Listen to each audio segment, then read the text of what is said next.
Harper Audio presents Mummy Told Me Not to Tell by Cathy Glass. Read by Denica Fairman. Prologue. "Is he staying with you now?" she bellowed. "He better be. I ain't having him moved again. It's a bleeding disgrace, them wankers." No, he won't be moved again, I reassured Tracy. Reece was pulling on my arm and making a loud hissing noise. "Stand still, good boy," I said. "Do as you're bleeding told," Tracy yelled, giving him another cuff over the head. And that was my first meeting with Tracy, Reece's mother. Certain details, including names, places and dates, have been changed to protect the children in this story. Chapter 1. Respite. My family and I had said a very emotional farewell to Teo, the boy whose story I described in my book Hidden, our previous foster child, at the end of October, and because we had grown so close to Teo, it seemed a good idea to do some respite fostering, rather than take on another long-term placement. Respite, in fostering terms, means looking after a foster child or children for another carer while that carer takes a much-needed break. Respite fostering doesn't have the same emotional drain or complications as short or long-term fostering. The child or children arrive clean and well-fed, with everything they need for their stay, and safe in the knowledge that they will be returning to their permanent carer or carers after the break. Some foster carers only ever do respite fostering, and have a steady procession of children staying with them.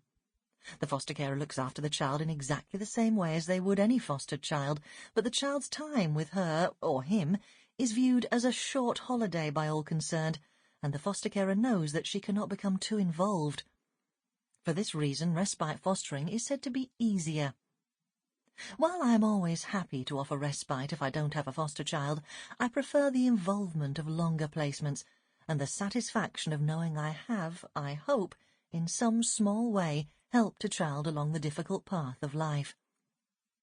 After Teo left and before we embarked on the respite fostering, we took a week off and had no foster child at all. This gave me a chance to give the bedroom a thorough cleaning and airing, and also me and my family, Adrian, Paula and Lucy, a chance to come to terms with Teo's departure.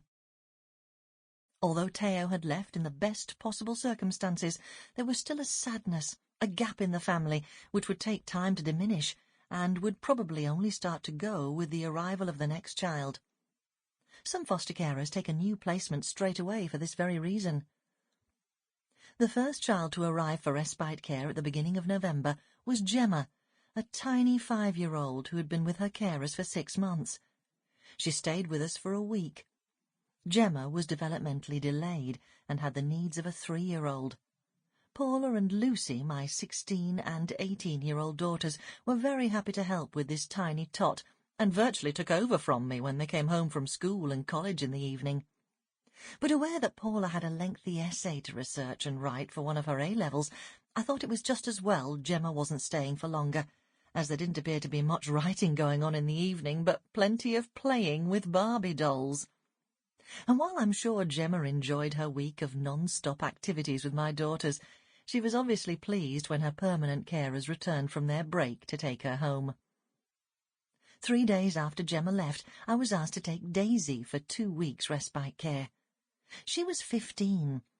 I don't normally foster teenagers. Having 3 of my own is sufficient, and it is thought that a better family balance is achieved if the fostered child, or children, is not of the same age as the child or children already in the family.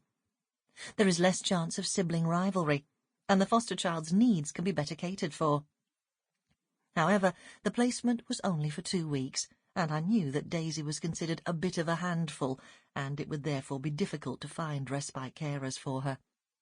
Also, I thought that with Daisy in school, and without the high level of needs of a younger child, I would have a chance to redecorate the bathroom before I had to start thinking about Christmas.